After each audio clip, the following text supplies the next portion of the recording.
Chances are you've heard one of her songs or seen one of her music videos.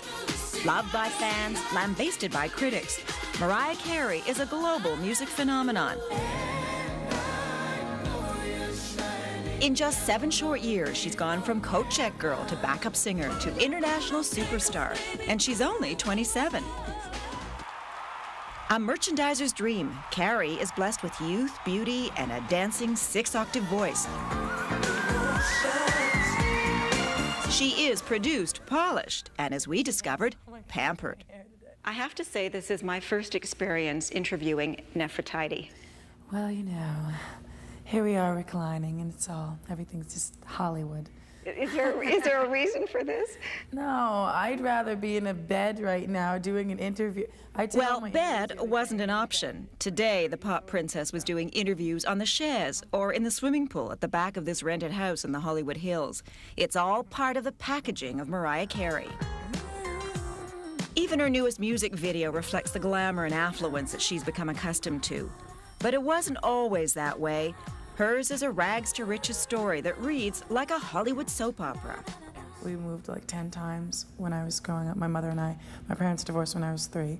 Also, you know, coming from a multiracial background is kind of a different thing. Mariah Carey was born to a white mother and black father on Long Island, New York. She was raised by her mother, Patricia, a singer with the New York City Opera. This is my mommy and my very good friend, and she taught me how to sing. She taught me how to harmonize. I guess when she was about 4 years old, she really showed an interest in singing. In fact, she never stopped singing. Ever since I can remember, I've been singing. I know there has been stuff written about you which indicated that your parents had a difficult time because of racial intolerance. Was that something you understood?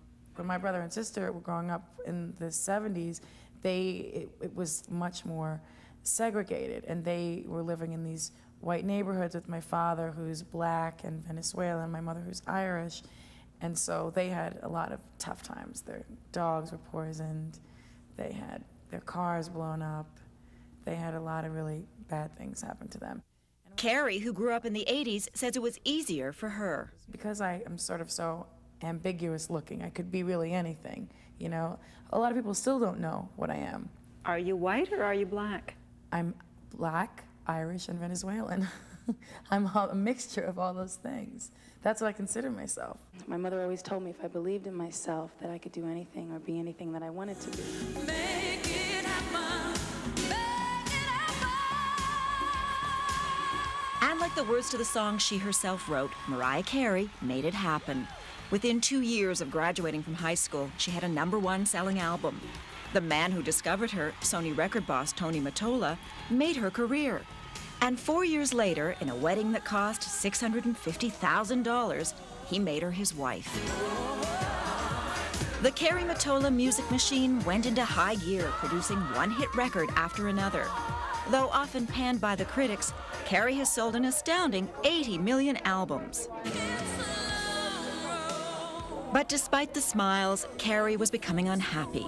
Rumor had it she felt controlled by the 46-year-old Mottola and isolated in their $10 million New York mansion, complete with a recording studio, 2 swimming pools, 2 ponds, and at least a dozen chimneys.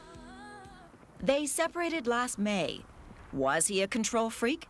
She says no. So there was no Svengali-like relationship where he molded you, created you? No, there have been people who are billionaires who've tried to make their wives into singers or their girlfriends into stars or actresses. It doesn't work if the person's not up to par. So is Carey up to par? She's always written the lyrics to her songs. Now she's producing and directing her videos. Yet music critics wonder whether she and Mottola can succeed without the other. A couple of things written about you. She is nothing without Tommy. If she leaves Tommy, he will destroy her. If people don't like the music, they're not going to buy the records. Whether I'm married to him, the President of the United States, or, you know, Houdini, it doesn't matter. So do you like Mariah Carey says she's taking control of her career and insists the split with Mottola was friendly. On the surface, she seems happy and relaxed.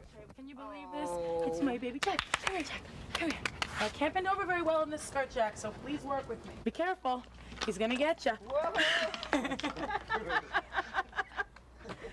Today, with her pets in tow, her limousines, and her huge entourage, she is the picture of the perfect diva. Even her pooch is a performer. All my animals take on a little bit of my personality, so this is the inner side of me that can't come out all the time. Are you a pop diva? Oh, I don't know if I'm a pop diva. Only when I'm reclining and doing interviews. Do you want to be a pop diva? No, you see, diva has a connotation of that you're somehow bitchy or out of control. That's not me. We dedicate this camp, Camp Mariah. Despite the diva trappings and her phenomenal success, Carey has never forgotten her roots. She has donated more than $1 million to a summer camp for inner city kids. You know only too well that this is a business that eats its young. So how do you survive it? I survive it through the music, like I've always survived everything in my life. Even as a little girl, when there were difficult situations, music took me away from that and made me feel special and gave me hope. And what does Mariah Carey hope for now?